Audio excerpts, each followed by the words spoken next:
I think it's only apropos that we start with the minister. I haven't seen him for ages, as a matter of fact.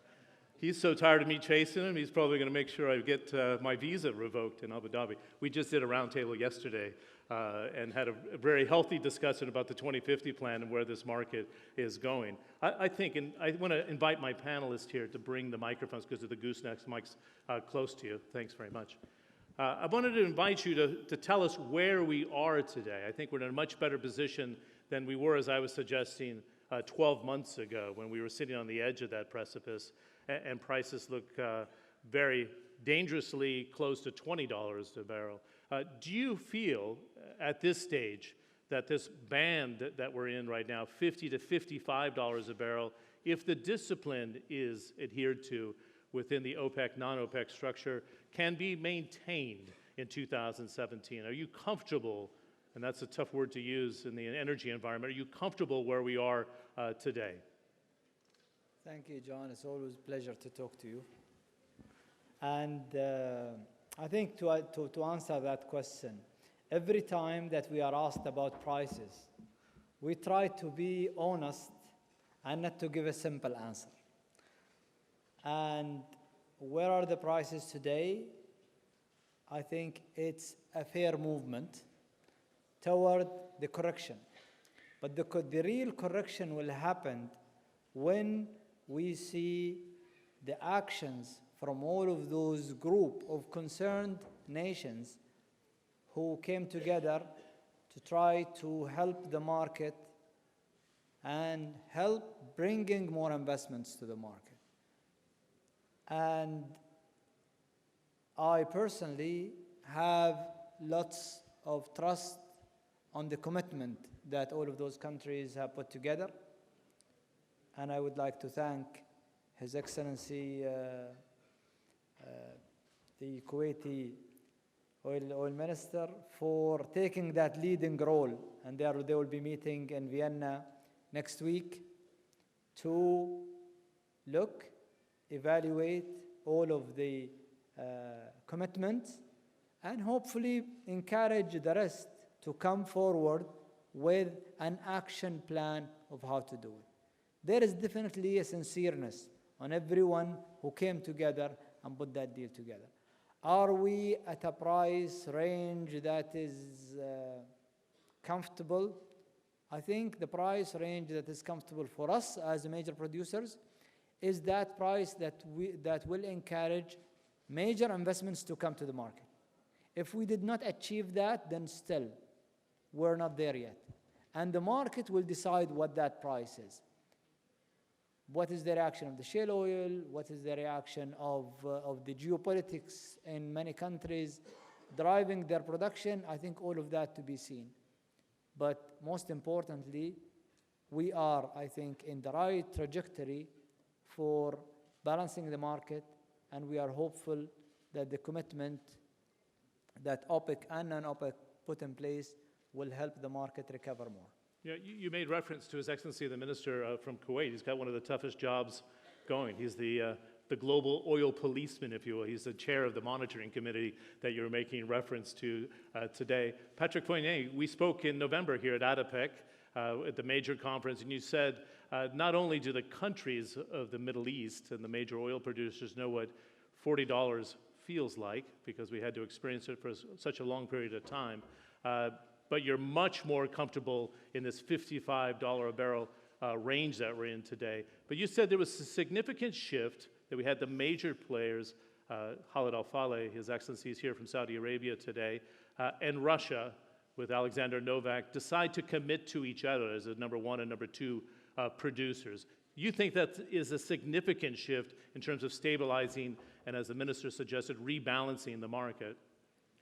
I think really that the commitment of Russia to discuss and to engage with the OPEC countries is a historical news, in fact. It's the first time that we've seen in this market such a real dialogue between the OPEC countries and the non-OPEC countries led by Russia.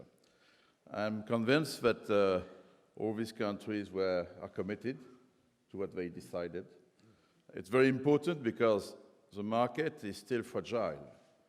we should not forget that you have very high inventories, but we accumulated 1 billion barrels of inventories, crude or products, in the last 2 years. And we have seen even last week a news that Libya could improve its production. We lost $2 in 1 day. So there is some uncertainty still, fragile, and clearly the market will observe very seriously if, like His Excellency said rightly, if really the agreement is implemented.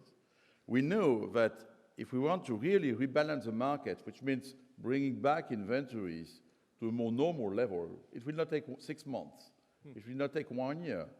It will take 2 years at least. And so that means that the commitment, which is today, and this agreement which is in place for 6 months, will have to be first put in place and renewed. So I think that everybody today is happy in this room. I remember I will be to Davos last year in Davos, we went down to 55 to 28. So the world was collapsing. It was a bad atmosphere. This year, coming back from 28 to 55, it's positive outcome. But let's be clear, its volatility is still there. The market is still in contango when you look at it. That means that every event, every news will be very looked seriously. Okay, it's clear for everybody, and I think for the countries, for the companies, but we need this type of price if we want to reinvest seriously. Because one of the big threats that we have in this industry, we have dropped the investment from $700 billion to $400 billion in 2 years. Another year of low price, and then we don't invest enough. Because in this industry, if you don't invest enough, you don't fight against natural decline. And that means that for the consumers, they could face in 2, 3, 4 years some bad news. So I think it's what has been done by OPEC and non-OPEC, thanks to dialogue, thanks to a real commitment, is very important. It was welcome, and I would say we're waiting for that in the market. But again, it has to be implemented seriously. It will have to be maintained, not only for 6 months, but for 2 years. And then with I think we'll observe some good news on the demand side, because we can see around the world some states which want to have more investment growth policies, monetary policy. We are shifting to some fiscal policy which will be more in favor of investment, which will be good for demand. So some good news from that point. But we also know that in the US, our US shale friends are reinvesting again. So you will see second half of 2017 of production growing a little again, which will have, again, another uncertainty in the market. So very good news. I was, when I answered you, quite convinced. Yes, you were. Because when I was discussing with the various ministers that we'll have an agreement, no, it's a good step, but we will need to be able to maintain that commitment for some coming months. Good. For those who follow the energy market, the headline out of that comment was you thought that OPEC and non-OPEC players should renew this after 6 months. Our friend, the Minister of Energy, doesn't quite agree, I think. So before I go to the rest of the panel, would you like to make a commitment to that in January of 2017? That's the industry speaking, saying it would provide a lot of clarity. I'm sure our man from the Monitoring Committee, His Excellency the Minister of Kuwait, is listening carefully. Is it premature to make that declaration, in your view? I think it's premature to jump to the conclusion of what is the result of committing for 6 months and seeing where is the market at. But OPEC historically been always responsible when it comes to taking fair actions. And when I say fair actions, it's not going to be OPEC alone, in my view, that is going to voluntarily go and make cuts like what we used to do before without the contribution from the rest of the producers around the world. And I think that is fair. I think what we have seen for the first time, that we have seen a coalition of other producers outside OPEC who are agreeing that we should help the market. And I am expecting that coalition to increase, actually.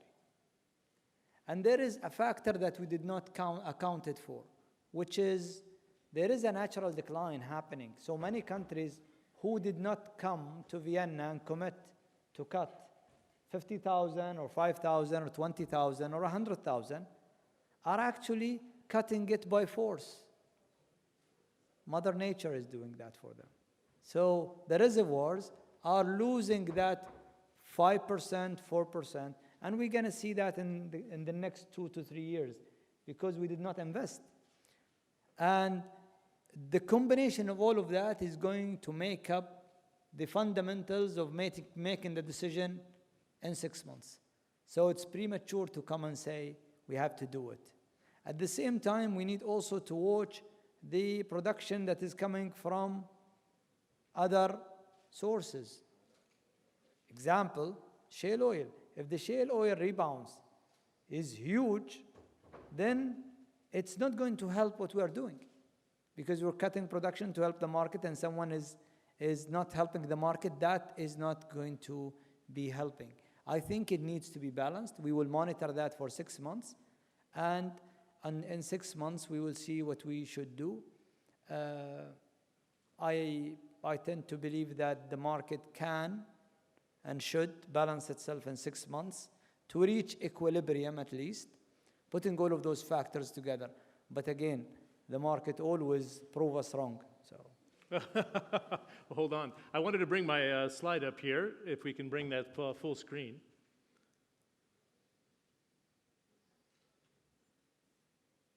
Whoop, one more time, sorry. The break-even price for oil producers. Sorry, I was doing all the clicking myself. I have only myself to blame. You brought in the idea of the break-even price. Patrick Pouyanné said it's very painful at $40 a barrel. This is from Wood Mackenzie in the last week. The major oil producers, and I'd like to get Mr. Pouyanné and Laura's thoughts on this as well, break even at $54 a barrel. This is cash flow break even, by the way, for those who are wondering. Russia and its producers at $46 a barrel, and some of the Asian NOCs breaking even at $42 a barrel. In this climate, Laura, is going to be more destruction? Do we see the shale producers and the projections of $60 billion going back into that sector in 2017 snap back? The shale producers have already seen a recovery of some 300,000 barrels from their low already, having lost 1.2 million barrels during this dislocation. How do you see it shaking out, and do you agree with these numbers that you see on the screen? I think, first of all, as we're discussing the OPEC agreements, I'd like to say that it is really quite a breakthrough in terms of the fact that Russia has come into play as a non-OPEC producer. And what we see here, in my opinion, is effectively a big shift to a regulatory environment that's changing the entire economic landscape. So with America coming on board the next 100 days, we're going to see what next for Russia, the US. That's going to also put into play question marks about the regulatory environment for the future of shale production, how much more supply is going to come out of the US. So I would say, yes, I think these prices look approximately right, but something could shake it up and it could rise very rapidly. And I think we're looking more right now at the regulatory environment and the politics at play than the market supply-demand curve, though naturally that's that in itself with China, the China issue is going to play a role, and then looking at what America does. Are they going to tax the oil coming in from abroad? And in that case, are they going to become a supplier? All these different macroeconomic as well as geopolitical factors are going to shake this up. So no one can really say. I think right now we just have to watch the next 100 days. And well, it's a great point you bring. Let me just follow up quickly with you, and then I want to bring in Adnan Amin and our the executive vice president of Airbus. Do you really think the Americans would tax imported oil? who knows, with Trump in power, it could happen. I think we've seen crazier things, and I think we're also in a difficult position right now to really assess, this sort of wild card that we're dealing with. So, I do think America's focus is America first, and so they will be focusing on the supply of oil, shale oil, so that's going to grow. Good. Patrick, you made an acquisition in December, at least an equity stake in a gas company in the United States. We hear that Donald Trump's going to be more advantageous. I'm setting aside the tax on imported oil and gas, but I'm suggesting more advantageous to the oil producers, the domestic oil producers. Does that entice you to invest even more in the U.S. market as a result? How are you sizing it up? Because you've already made a recent investment.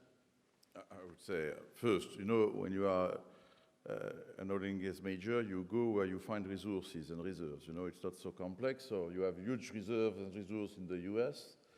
I have 36% of U.S. investors among my shareholders. They love the U.S., So each time I'm making a small investment in the U.S., they're happy. Having said that, then it has to be profitable. And obviously, I fully agree with what you said. I think I'm not sure to fully understand what will be Mr. Trump's policy, but I'm sure it will be America first, and that they will do a lot in favor of the U.S. economy. And so investing in this economy is probably not a bad bet today. So this is why we have done some few moves, acquiring a big position in the U.S. shale, in the Barnett shales, and investing in Tellurian, which is still a startup for being able maybe to export LNG in the future. So this is, and we are planning also to build, to invest and to announce soon a new cracker, ethane cracker in Texas. So yes, we are looking. Obviously, it's a big market, huge resources, and globally speaking, I can say that the U.S. are welcoming investments. And do you think it was true before, by the way, not only today. One more, they were welcoming him before. I'm going to bring the screen back up and show this U.S. Oil production. This is for shale, and if you see the left-hand corner of your screen, January 2011, the peak there, and this is just oil, this is not liquids, yeah? This is just crude oil, peaking of above 7 million barrels a day, March 2015, and look at the correction down to about 6.2, 6.3 million barrels a day, and the projection going back up above 7 million barrels a day. This is the elasticity you were talking about in the market. We have to see what happens in shale. Do you think it'll snap back that quickly, Your Excellency? I think there are fundamentals. When we saw the retraction, the number of rigs was going down very steeply. And that is easier to do. When you have a capacity, then to drop the capacity, it's easier. But now to come back, because that came at a price as well to those service companies. The cost now for those service companies to grow their business is going to be totally different than the cost of maintaining the business. And I think people are mixing between the efficiency that was achieved due to reducing the cost, and I think that was part of it was done by force, because either you lose your business or you kind of cut and help the producers. And I think that's what happened. Now if there is a rally to increase the production, number of rigs will climb, but the cost, the operating cost will also go up. And this is the nature of that business. We have seen those cycles between the oil prices and the services charges so many times within the recent history. 2008, when we have the and then even before that. We had a 25% correction, I think, in U.S. Overheads, right? So my expectation, I think it's going to be, they will try, but there will see some resistance, and there will be some greediness in the system to try to take advantage and hike the prices. You are not going to see it in 1 month or 2 months, but I think on a span of a year or two, you will see the retraction. I think it will take, for the first 6 months, it will take some time. That's my expectation. Good. I'll circle back to our other oil specialists on the panel. Let's bring in His Excellency, the Director General of IRENA, Adnan Amin. I was thinking in the context here, looking at the notes that you had prepared before this meeting, 18% of final consumption, am I reading this correctly, around the world is coming from renewables. I mean, I would classify that as an energy revolution. And I'm almost wondering if we're having a dangerous conversation here about fossil fuels, and if we roll forward the clock in 10 years, it's going to be quite a radically different game. We won't be talking about OPEC, non-OPEC, but an energy mix almost requiring a new level of cooperation. How radical is the change, would you suggest? Well, John, you started off talking about a cliff, and you were talking about oil prices. But there's another cliff, which is the cost of renewable electricity. And over the last 5 or 6 years, the cost of solar has fallen by 80%, I think, in terms 80%. of 80%. The cost of onshore wind has come down by about 40%. The cost of offshore wind is continuing to fall. And we're projecting now from our database of cost for renewables that every doubling of capacity for renewables results in about a 20% decrease in cost of technology. Looking forward 10 years, we're going to see further declines in cost for solar in the region of 60% and for wind in the region of 40%. Now that comes at a time when in more and more countries around the world, renewable power generation is cost competitive on the grid with any other source. If you look at the latest outcome of the auction in Dubai, where we achieved, I think, Suhail, below 4 cents, 3.5 cents kilowatt hour power generation from solar, that's well below the cost of new gas. So in cost terms, renewables are happening, but I think the more complex picture in terms of looking forward in terms of what's possible is that the integration of variable renewables into the grid has to come together with the broader understanding of how the energy system and ecosystem has to change, which includes how do we integrate big data, how do we digitize grids, how do we decentralize energy, and how do we manage decentralized energy, and how does efficiency play into this? Now, in terms of power generation, I think the game is over. The last 3 years, every year in a row, new renewable power capacity added to the global mix has been greater than any other source, and by all conventional energy combined, 3 years in a row. And we see this trend continuing, especially as the costs fall, capacity will continue to increase. So I think on power, we're going to see this transition happening, and it has to be accompanied by these broader trends. It's the end-use sectors that are really the challenge, which is the heating, the cooling, transportation.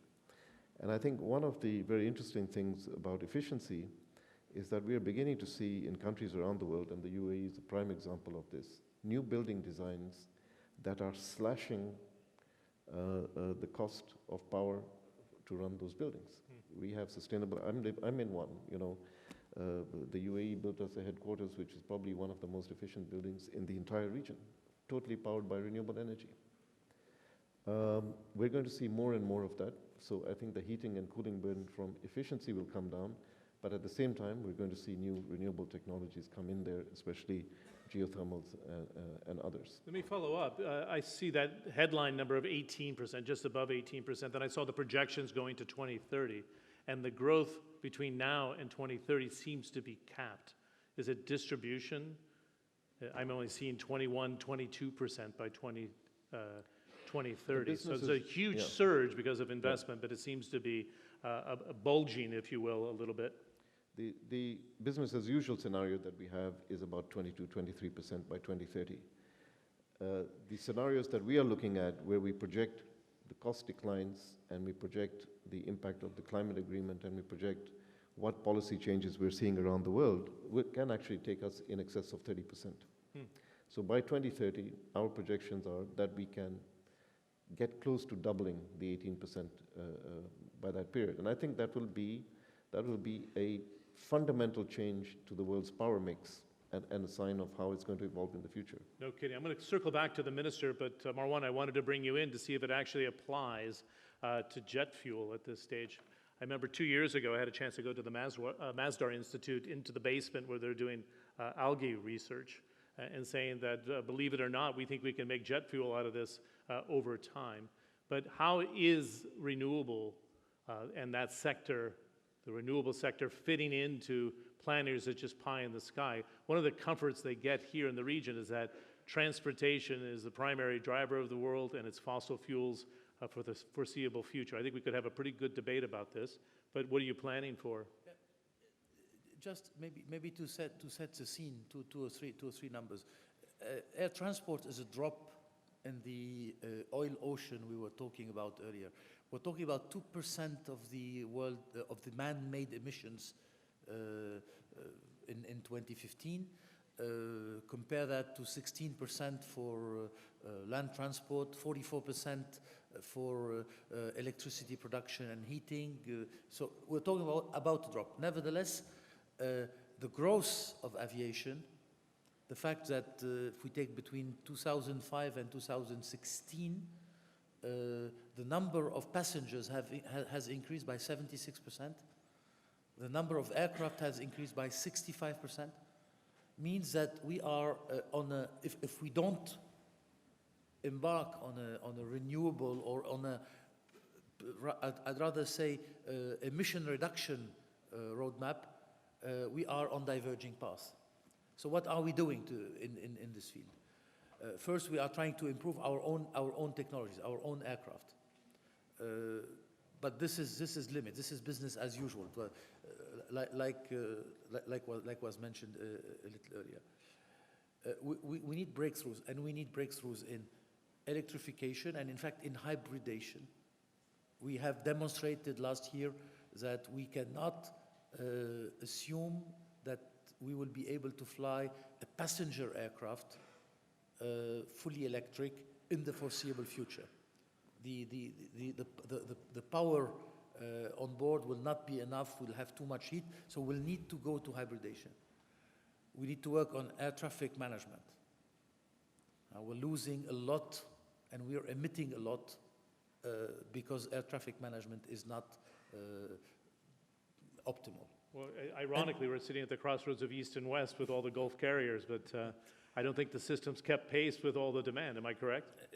You're absolutely right. I mean, we need to renew completely the air traffic management on those crowded areas.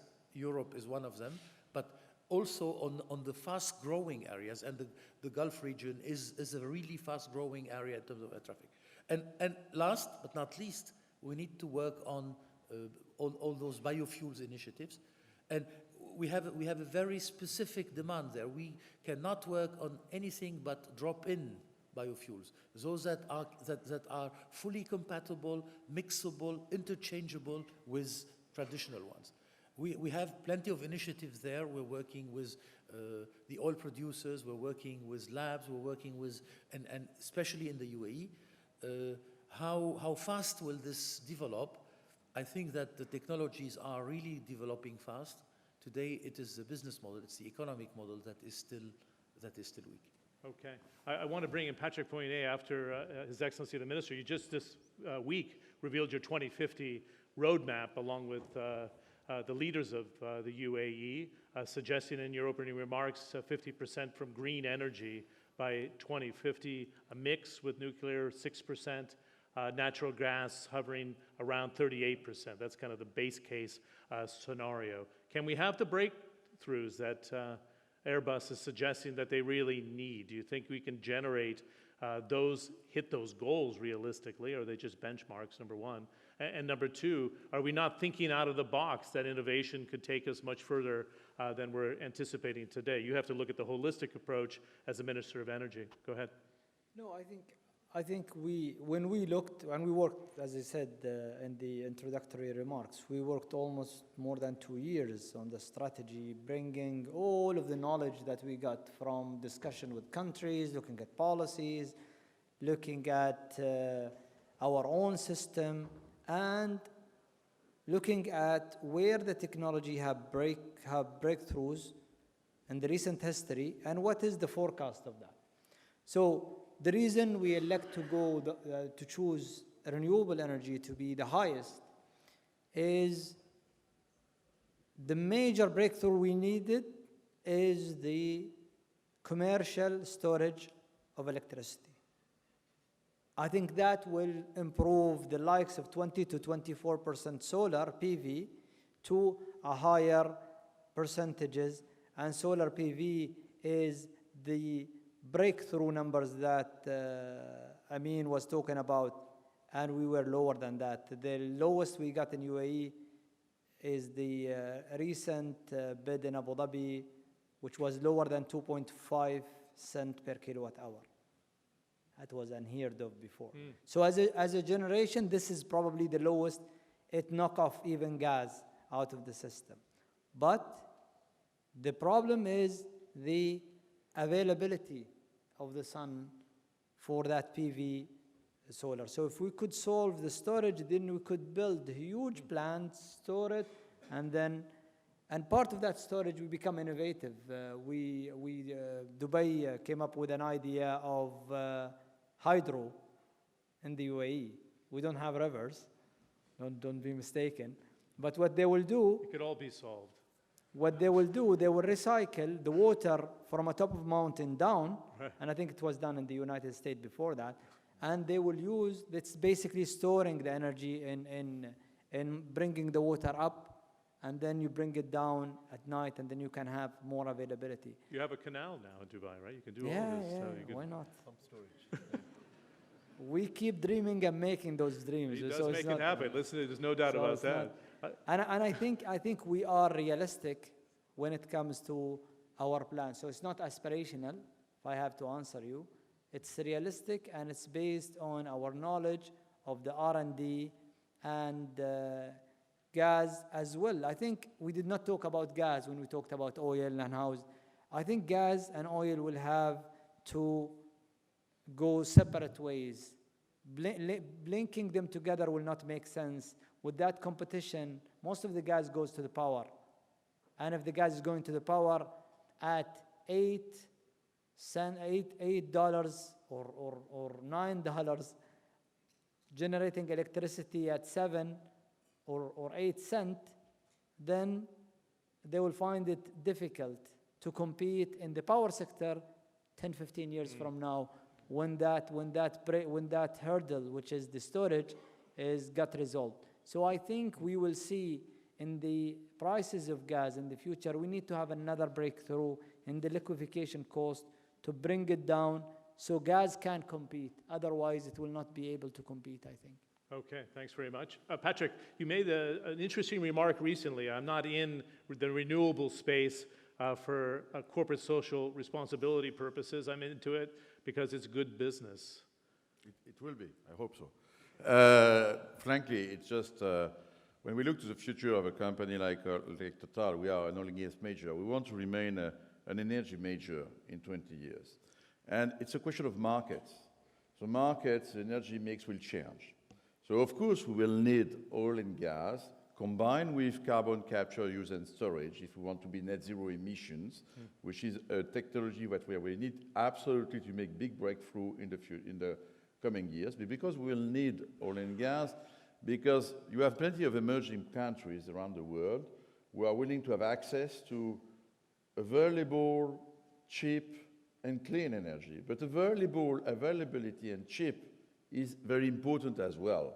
We should not forget that. It's not only a question of having clean energy, but the affordability of the energy is of essence, because energy is at the core of any economic development of any countries around the world. So this is very important to always remember that. So yes, there will be an energy evolution. We are thinking that the oil market will somewhere peak in 2040. I don't know when, but because of electric vehicles, because of an evolution. Gas should have a bright future. There will be a fight between coal and gas. And frankly, this is why we are advocating for a CO2 pricing. Because if we do nothing, when you look to coal reserves around the world, in China, in India, in the US, this fight will be lost by gas against coal, and then we will never be on the 2-degree roadmap in the world. And then you have renewables, which are emerging, and we have decided that we want to be a responsible company, I would say, and to see this evolution as an opportunity. And what we want is to be able to offer to our customers a product mix where the carbon intensity will go down, according to the 2-degree roadmap, which means for Total, in fact, and it's feasible, which means that today we are 55% oil, 45% gas. We should be, in 20 years, 35% oil, 45% gas, 20% renewable, and energy storage, because without that it doesn't work. Then we will offer to our customers a mix of energy products which will fit with the 2-degree target. So it's feasible if you think it like that. That means, of course, I need to take part of the revenues I'm today having from oil and gas to reinvest that in renewables. We have today $5 billion of assets. To be honest, it's not fully profitable. I hear that the utilities are very happy today with the cost of solar modules. I can tell you, when you are, like we are, producers of these modules, we are not happy at all. The upstream part of the solar chain, of the solar value chain today, is losing huge amount of money. When they offer 3 cents per kilowatt hour, upstream in this industry, we don't amortize at all the capex of the plants to produce these modules and these cells. It is not a sustainable model. So of course the technology will help us, but we have some tension. So I hear a lot of news, and I can tell that because we have invested heavily in the number 2 company in the world in solar, which is called SunPower, which is high technology. So I can be there and discuss with figures, and we are committed, let's be clear, we are committed. And the strategy of the company will be not only to be, by the way, an upstream company in solar, but also a downstream one to become a solar farm producer, power producer from solar. And we have invested in a battery company because Minister is perfectly right. Without breakthrough in energy storage, renewables will have very difficulty to be a sustainable profitability. So it's very important not doing it. So we are committed. Biomass, which were explained by Marwan, it's difficult, to be honest. What we can do, I will be able to provide to Marwan and Airbus in 2 years some biojet from a biorefinery. We are converting in Europe a refinery in a biorefinery, but we will use palm oil and used oil. This is 1G, and I would say 1.5G biofuels. But to be honest, when we speak about 2G biofuels coming from biotechs, today we are very far. And not alone, we have invested also there to be able to produce that at an industrial scale.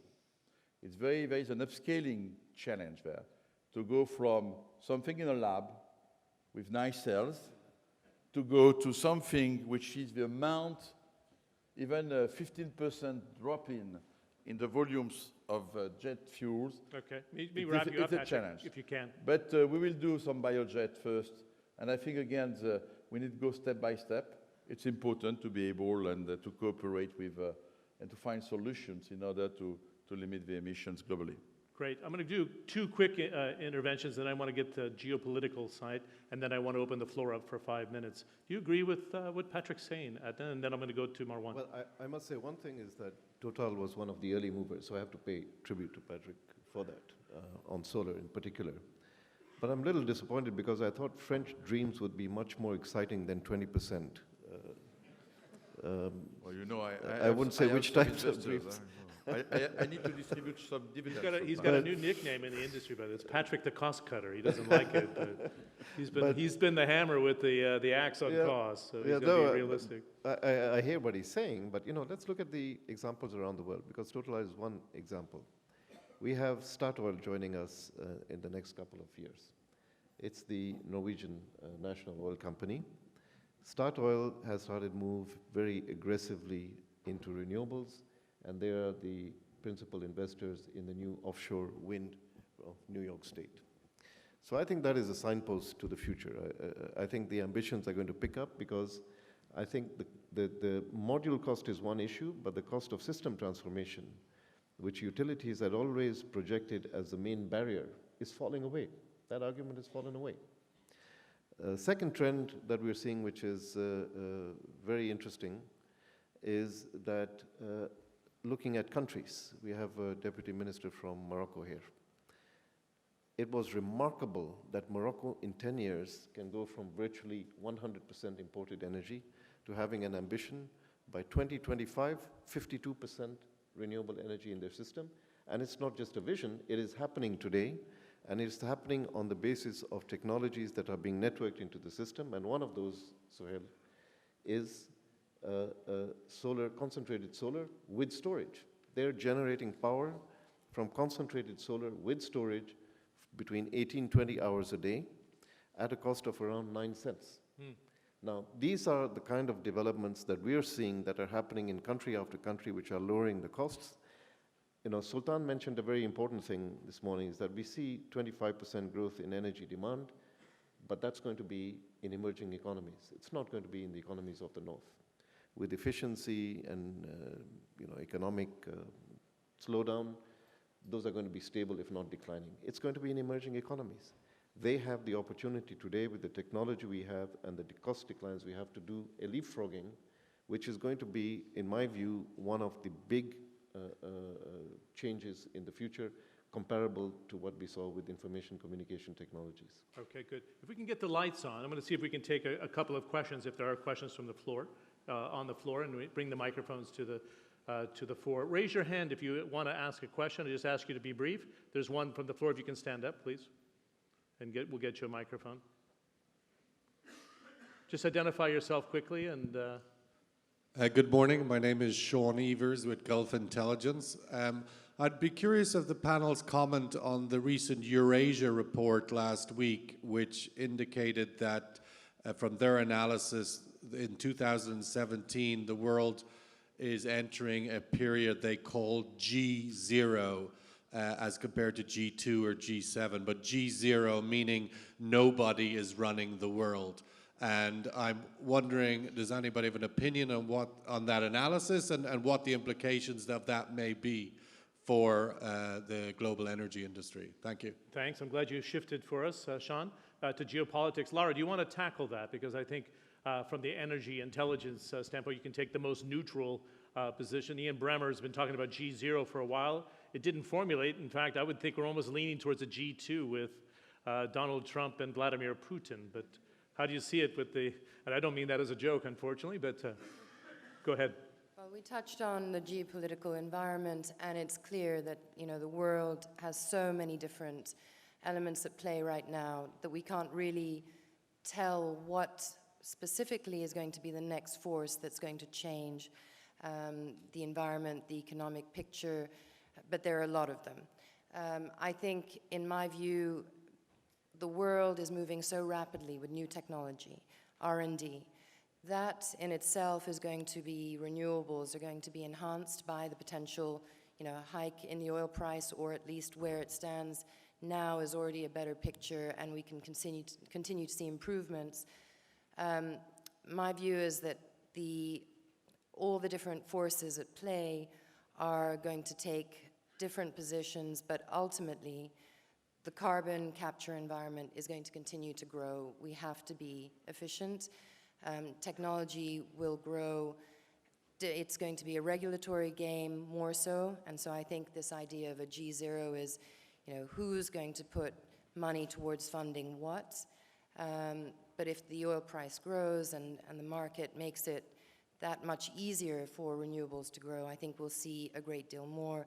In fact, speaking about aviation, we had the Solar Impulse that landed here in Abu Dhabi at the end of July, 26th of July.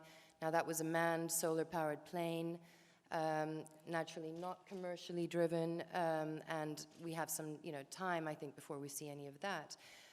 Next is this offshore boat race that's all solar powered. I think there's more and more to come. I understand that naturally, gas is the next play, and various countries are coming into the mix for that. Good. So Let me just wrap you because of time. Patrick, your biggest political risk for 2017 as a CEO, how do you navigate it? What do you think is the biggest political risk, going back to Sean Evers' question? As it was said by one of the speakers in the inauguration scene, the world is facing today a lot of instabilities, let's be clear, in particular in this region. In my life, I've never seen so many conflicts. So what we can expect, first, to be honest, we are a little uncertainty. We need to, I want to see more than tweets. I want to see what will be done, really, by the President Trump, by Vladimir Putin. I think we are all observing, we will observe what will be the first steps on the geopolitical scene by President Trump. It's important.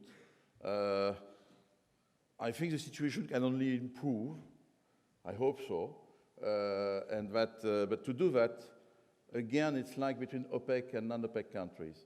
Only the dialogue can help diplomacy. I'm fully against all this sanctions policy. It never worked. It never worked. The only thing we can work is to find a way to discuss, to speak, to find agreements. And so my only message there, but again, I don't know what will happen. You have people, you have human person who have maybe ideas. We'll see what they will act. And I can only encourage these big powers to engage in a real dialogue in order to find a way to lead the world to a more peaceful situation. I have a quick follow-up for you. You were the first Western company, if you will, to go into Iran recently in a big natural gas project. I know you gave it a lot of thought before you did it. Yeah. Would it be a mistake for the U.S. In 6 months to cancel that agreement, at least as one of the parties? Is it better to stay engaged? I posed the same question, and the minister had a very solid answer for it yesterday. What's your view? My view is that if Mr. Trump wants really an agreement with Mr. Putin, he will have to take care also of other countries around the world. That's all. So Iran stays within the tent. I think we can finish it there.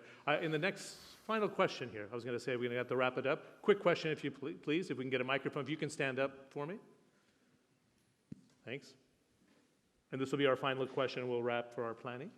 I just want to alert those in the audience, we're going to go straight to the next session, so I would invite you not to get up off your seats and exit.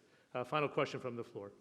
And if we can keep the mics on the center aisle, that would be great, please. Yes, thank you. Chip Cummins with the American Renewable Energy Institute.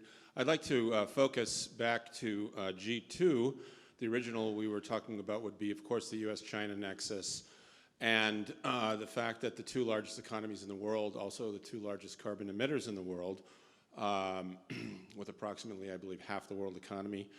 The recent announcement that China is going to deploy $350 billion in capital by 2020 on some very ambitious solar projects, and in terms of the emissions reduction and how that can relate to the meetings that are taking place starting here today and then throughout the week. Thank you. Good. I think that's for you, Adnan. Yeah, well, just to come back to the previous question when you said who will be running the world in 2017, I had always thought Elon Musk, but you know, in hindsight, probably not a good idea. You have been dreaming over there at Arena lately. But let me say, I think that's a very important question, because I think what we are seeing, I spend a lot of time in China and in the US. And what we're seeing in China is a commitment to energy transformation that is not going back. It is programmed into the structure of their economic development in the future. It's part of the 15-year plan. They have big ideas around it, and they have actually increased their level of ambition from about 23% to 27% penetration of renewables in 2025. Now, that is, if you look at the size of China and the size of power capacity addition that goes into that, it's massive. They have no choice. They are decommissioning coal at a much faster rate than they ever have done. They have a very positive scenario because essentially the synergy between gas and renewables is very good because you're able to ramp gas up and down very well. And they're looking at developing a much cleaner mix, not only for climate, because they are beginning to project international leadership much more. Climate is part of it. But it's because people in their big cities can't breathe anymore. They have a very pressing political burden to deal with, which is decarbonizing but reducing pollution. And I think that is going to be one of the drivers of renewables in the coming years. In the US, I was just recently invited by Goldman Sachs, never have happened 5 years ago, by the way. I was invited by Goldman Sachs to come and talk about renewables with some big institutional investors. Goldman has just announced that they're going to elevate their investment in renewables to about $125 billion. BlackRock was there and others. And there was a discussion about the US market, and the consensus was, and many of them were US investors, is that the role of the states in renewable energy investment and the fact that this is an industry that has acquired its own business logic means that it has become an unstoppable momentum in the United States. And I agree with that. I think that in terms of federal policy, the tax credit issue, that's there for a while now, and we're going to see that it's going to have people trying to take advantage until we see what the next state of policy is. But by that time, there will be a logic and momentum to renewables in the US as one of the largest markets in the world that's unstoppable. So. Okay, and I'm sorry to limit you for time, but I want to get your thoughts on whether the 2050 roadmap that you've put forward can be transferred within this region. There was criticism that we're too dependent on oil, putting gas into the mix, but not forward-thinking enough when it comes to renewables. Is it a policy that can cross borders, in your view? No, I think definitely. Here in United Arab Emirates, we have so many dialogues between us and our brothers in the GCC states, in OPEC, and in other venues. And everything we do it to share knowledge with others. So we're not going to be protective of our plans not to share it. I think you will find in the details of the numbers and everything that we have done, it's going to be up for all of our brothers to share it. We have done the restructuring we did in fuel back in 2015 was mimicked by most of the states, and most of them visited us. We shared with them all of the information. I think what we're trying to do in UAE, we're trying to set a model for ourselves first, but for everyone who want to take that. We are very open. And one element that we put in that equation, which I think Amin touched on, is how happy the people are in terms of the city that they live in. Because at the end of the day, if they are not happy because of the environment or because of the cost or because of anything, you will have problems. They are what form the society. So we put happiness or achieving happiness of the people as important as affordability, reliability, and sustainability of the energy form. We even have a minister by the same, the Minister of Yes. Happiness, which is a woman, by the way, which is forward-thinking as well, and a very young woman in a cabinet filled with women. Let's give a nice round of applause. So, actually, I was wondering how I was going to mix traditional energy and the renewables and aircraft and the rest, and it all came together nicely. Nice round of applause for this distinguished audience.